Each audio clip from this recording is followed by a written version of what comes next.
প্রিয় ছাত্রীরা, দশম শ্রেণীর গণিতের 11তম অধ্যায় ত্রিভুজের পরিবৃত্ত এবং অন্তর্বৃত্ত অঙ্কন।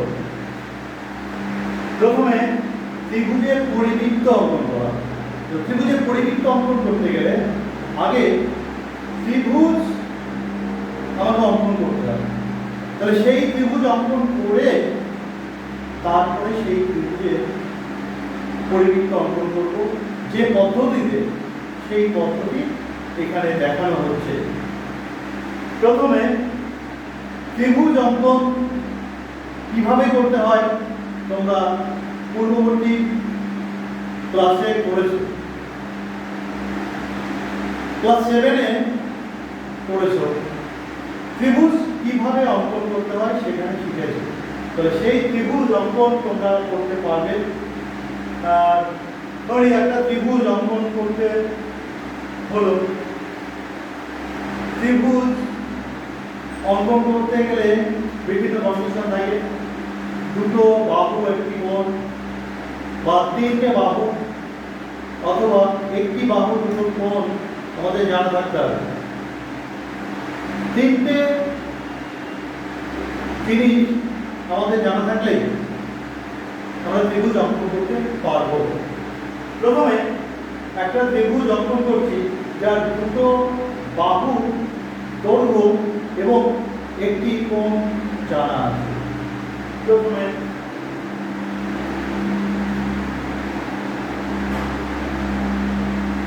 একটি বাহু, আরেকটা বাহু, আরেকটি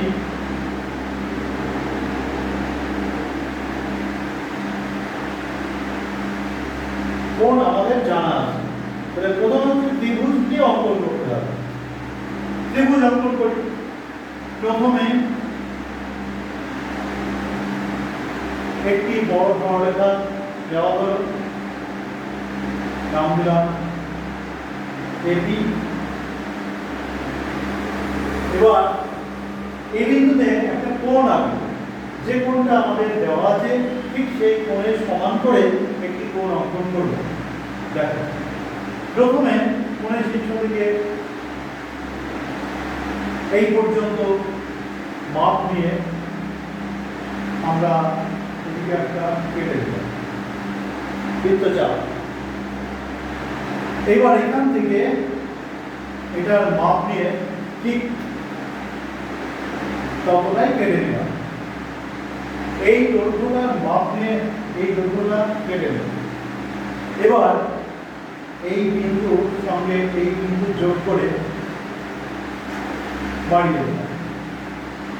তাহলে এই কোণে সমান করে একটা কোণ অঙ্কন করা হলো। এবার এই বাহুর মাপ নিয়ে, মনে করো এই বাহুটার মাপ নিয়ে এই পর্যন্ত কেটে নিলাম। তারপর আরেকটা বাহুর মাপ নিয়ে মনে করো উপরের দিকে কেটে নিলাম। এই দুটো বৃত্তচাপ যুক্ত করে দিলাম।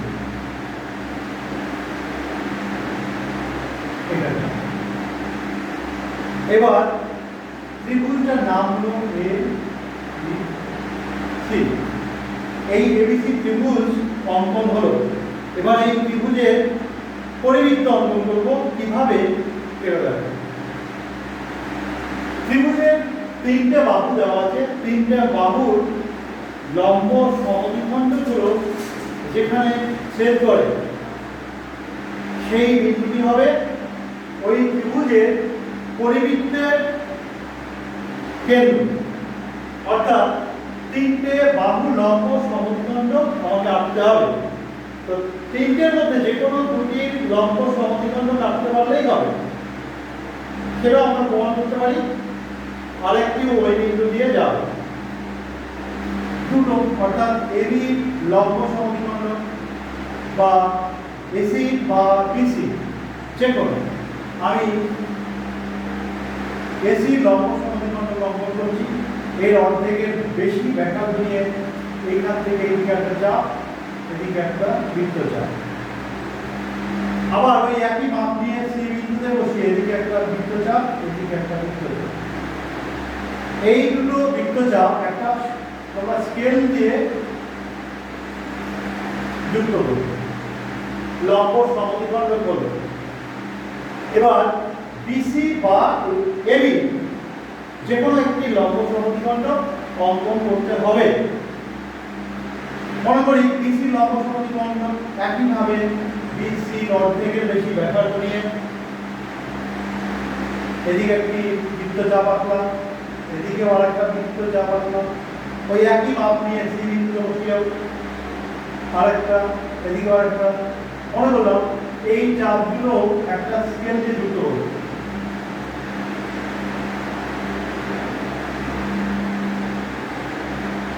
তাহলে এবার দেখো এদের নাম দিলাম, এই লম্ব এসি লম্ব সমদ্বিখণ্ডের পরিমাণ কি আছে, আর এটার নাম দিলাম মনে করো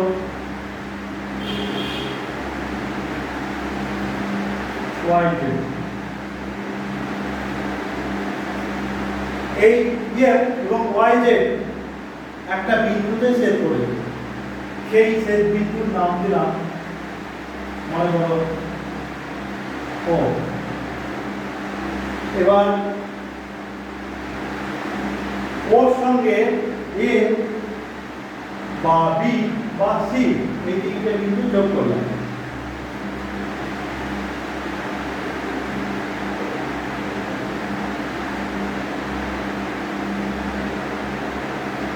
আমরা প্রমাণ করে দেখেছি পূর্ববর্তী ক্লাসে যে এই দৈর্ঘ্যগুলো সমান হয়।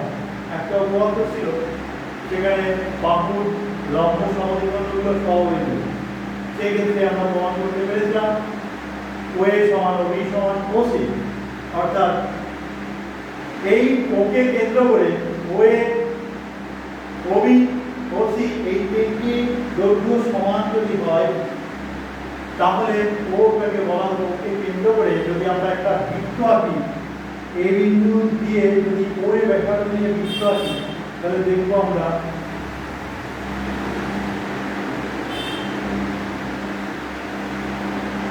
এইরকম গেল। এ বিন্দু দিয়ে বৃত্ত আঁকলে সেটা বি এবং সি বিন্দু দিয়েও যাবে, অর্থাৎ বৃত্তটির পরিধির উপর তিনটে বিন্দু এ বি সি পাবো। অর্থাৎ ত্রিভুজের তিনটে শীর্ষবিন্দু এ বি সি এই বৃত্তের ও কেন্দ্রীয় বৃত্তের পরিধির উপর অবস্থিত। এই জন্যই এই বৃত্তকে বলা হয় ত্রিভুজটির পরিবৃত্ত। তাহলে পরিবৃত্ত কিভাবে অঙ্কন করা হলো সেটা তোমরা দেখতে পাবে। এবার তোমরা এই পদ্ধতি অবলম্বন করে যে কোনো মাপ দিয়ে ত্রিভুজ, অর্থাৎ দুটি বাহু একটি কোণ দেওয়া আছে, একটি কোণ না থেকে দুটি কোণ, একটি বাহু বা তিনটে বাহু দেওয়া থাকতে পারে, বা একটি সমবাহু ত্রিভুজ বলা থাকবে যার একটি বাহু দৈর্ঘ্য দেওয়া আছে, সেই ত্রিভুজকে অঙ্কন করবে। অঙ্কন করার পরে সেই ত্রিভুজের আমরা পরিবৃত্ত অঙ্কন করব এই পদ্ধতি অনুসরণ করে। ঠিক আছে, এবার ত্রিভুজের অন্তবৃত্ত অঙ্কন। ত্রিভুজের অন্তবৃত্ত আমরা অঙ্কন করব কি করে? তাহলে একইভাবে আমরা ত্রিভুজ আঁকতে পারি। যে ত্রিভুজের ধরো দুটো বাহু একটি কোণ দেওয়া আছে বা অন্য শর্ত দেওয়া থাকতে পারে, ত্রিভুজটি আমার অঙ্কন করতে হবে। সেই ত্রিভুজটি অঙ্কন করার পরেই আমাদের ত্রিভুজের অন্তবৃত্ত অঙ্কন করতে হবে। এটা নাম হচ্ছে এটা পরিবৃত্ত।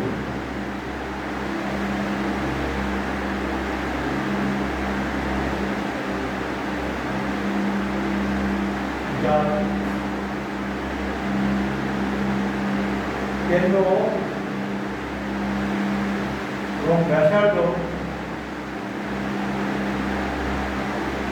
ওএ বা ওবি বা ওসি, এগুলো হচ্ছে আমাদের ব্যাসার্ধ। এবার অন্তবৃত্ত, যেমন একই মাপ দেওয়া আছে, এই মাপ অনুযায়ী একটা প্রথমে একটা ত্রিভুজ আছে,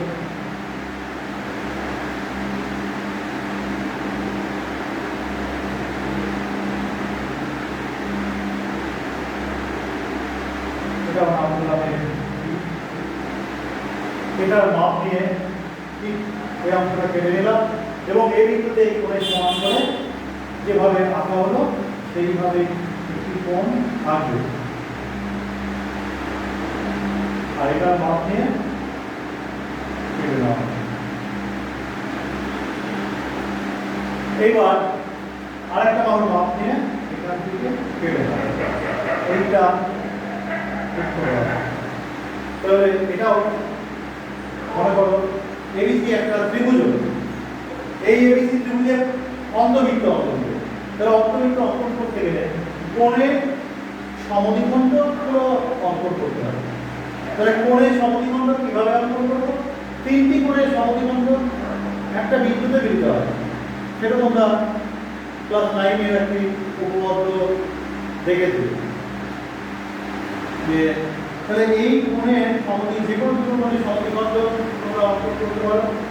মনে করো এই কোণের সমদ্বিখণ্ড অঙ্কন করতে গেলে একটা এই কোণের এখান থেকে একটা বৃত্তচাপ অঙ্কন করলাম, ওই একই ভাবে এখান থেকে একটা বৃত্তচাপ অঙ্কন করলাম। এবার এটা যুক্ত করে বাড়িয়ে দিলাম। একইভাবে এখান থেকে বা এখান থেকে কোনো একটা করতে পারো। মনে করো এই কোণের সমদ্বিখণ্ড করছো, এখান থেকে একটা বৃত্তচাপ, এখান থেকে একটা বৃত্তচাপ, এই এরা ছেদ করে যে বিন্দু এর সঙ্গে এই বিন্দু যুক্ত করে বাড়িয়ে দিলাম। মনে করো এটার নাম দিয়ে এটা বি আর একটা এফ নাম সমদ্বিখণ্ড করলাম। এরা একটা জায়গায় বিন্দু হয়েছে, এটা মনে করো আই। এবার আই বিন্দু থেকে এ বির উপর একটি লম্ব অঙ্কন করতে হবে। তবে সেই লম্ব অঙ্কন আমরা কিভাবে করব? আমরা পূর্ববর্তী ক্লাসে আমরা দেখেছি একটি বিন্দু থেকে একটি বাহুর উপর কিভাবে লম্ব অঙ্কন করতে হয়। তখন আমরা দেখে নাও আই বিন্দু থেকে এ বির উপর একটি বৃত্তচাপ অঙ্কন করলাম, এদিকে একটা দুটো বৃত্তচাপ কেটে একইভাবে। এইবার এই দুটো বৃত্তচাপ থেকে নিচের দিকে আরেকটা বৃত্তচাপ, এখান থেকে আরেকটা বৃত্তচাপ অঙ্কন করলাম। এই দুটো বৃত্তচাপ ছেদ করলো একটা জায়গা, তার নাম দিলাম জি। আইজি যুক্ত করলাম।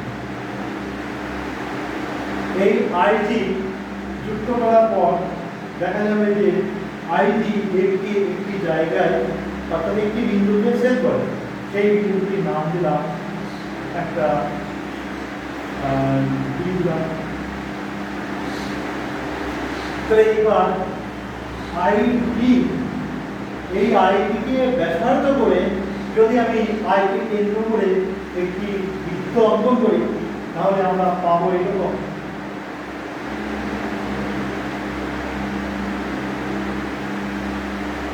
এই একটা বৃত্ত, অর্থাৎ অন্তবৃত্ত পেলাম। এটার নাম অন্তবৃত্ত।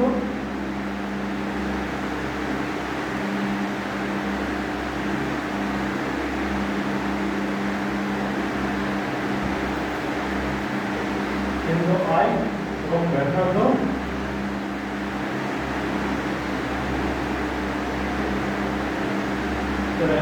আই।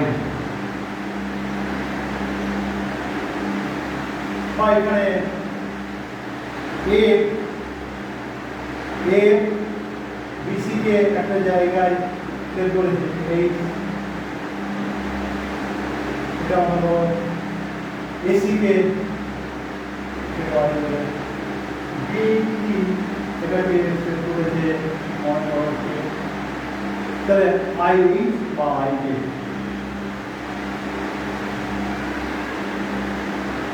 এগুলো প্রত্যেকটাই হবে ব্যাসার্ধ আইকেন্দ্রীয় বৃত্তের ব্যাসার্ধ। তাহলে আমাদের অন্তর্বৃত্ত এইভাবেই আঁকতে হবে। এখানে ত্রিভুজ আকার থেকে বড় কথা হচ্ছে অন্তর্বৃত্ত পরিবৃত্ত আমরা কিভাবে অঙ্কন করব। ত্রিভুজ অঙ্কন তোমরা আগে শিখেছো, কিন্তু পরিবৃত্ত অন্তর্বৃত্ত অঙ্কন তোমরা আগে শেখোনি। এবার এখানে শুধু আমাদের জানলেই হবে না, অন্তর্বৃত্ত পরিবৃত্ত আঁকতে শিখলেই হবে না, আমাদের উদ্দেশ্য পরীক্ষায় ফুল মার্কস পাওয়া। এই ফুল মার্কস পেতে গেলে কীভাবে অঙ্কন করতে হবে বা কোন পর্যায়ে কী নাম্বার সেটাও তোমাদের আমি বলে রাখছি। প্রথমে দেখো হয় ত্রিভুজটা সঠিক আঁকতে পেরেছে কিনা, পরে দিতে হবে ত্রিভুজটা সঠিক আঁকতে পেরেছে কিনা। যদি সঠিক ত্রিভুজ আঁকতে পারে তাহলে কিন্তু ত্রিভুজ আঁকার জন্য 2 নম্বর পায়। এবার তারপরে দেখা হয় দুটো লম্ব সমদ্বিখণ্ড ঠিকমতো আঁকতে পেরেছে কিনা। যদি ঠিকমতো লম্ব সমদ্বিখণ্ড দুটো আঁকতে পারে তাহলে সেই লম্ব সমদ্বিখণ্ড দুটো একটা জায়গায় মিলিত হবে, একটা বিন্দু, অর্থাৎ সেই বিন্দুটা যদি সঠিক মতো পাই তাহলে আমরা 1 1 2 পাবো। এখানেও এই বিন্দুটা সঠিক পাওয়ার জন্য এখানে লম্ব সমদ্বিখণ্ডের জন্য 2 পাবো। 4 নম্বর হয়ে গেল, থাকে 5 নম্বর। এবার 1 নম্বর থাকে পরিবৃত্ত অঙ্কন। তাহলে পরিবৃত্ত অঙ্কন কমপ্লিট হলে 5 নম্বর পাওয়া যাবে। এবার ধরো কেউ ত্রিভুজ আঁকতে পারলো, লম্ব সমদ্বিখণ্ড দুটো আঁকতে যে একটি লম্ব সমদ্বিখণ্ড ভালো হয়েছে, মানে হয়েছে সঠিক, আরেকটি লম্ব সমদ্বিখণ্ড সঠিক হয়নি, তাহলে সেই বিন্দুটা সঠিক হবে না। সঠিক না হওয়ার জন্য ওইখানে নম্বর 2 নম্বর পাবে না।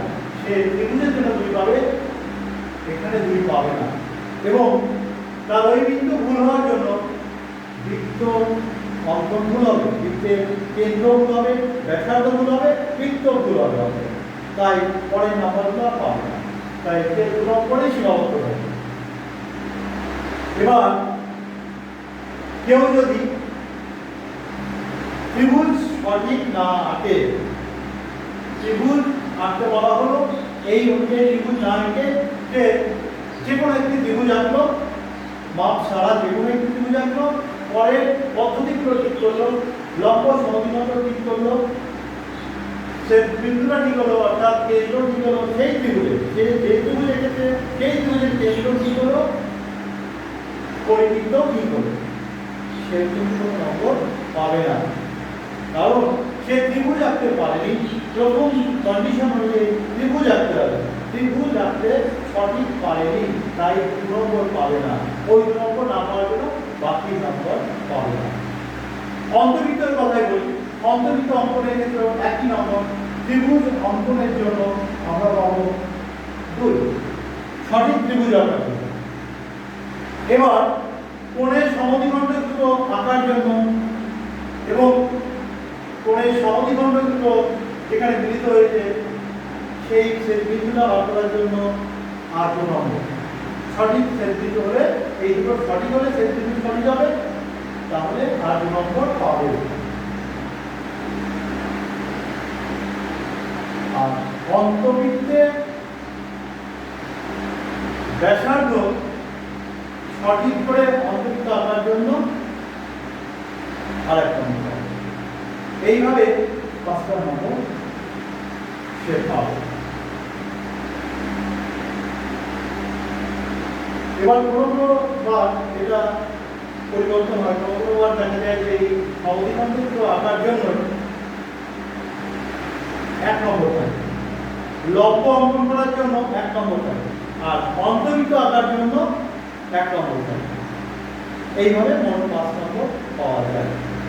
তোমরা অন্তর্বৃত্ত পরিবৃত্ত কিভাবে অঙ্কন করা হয় সেটা জানলে, এবং কিভাবে নম্বর কোন পর্যায়ে নম্বর পাওয়া যায় সেটাও তোমরা জানলে। তোমরা বাড়িতে বিভিন্ন ধরনের ত্রিভুজ অঙ্কন করবে, অঙ্কন করে ত্রিভুজের পরিবৃত্ত এবং অন্তর্বৃত্ত অঙ্কন করবে। ঠিক আছে, আজকে পরিবৃত্ত অন্তর্বৃত্ত অঙ্কন এখানে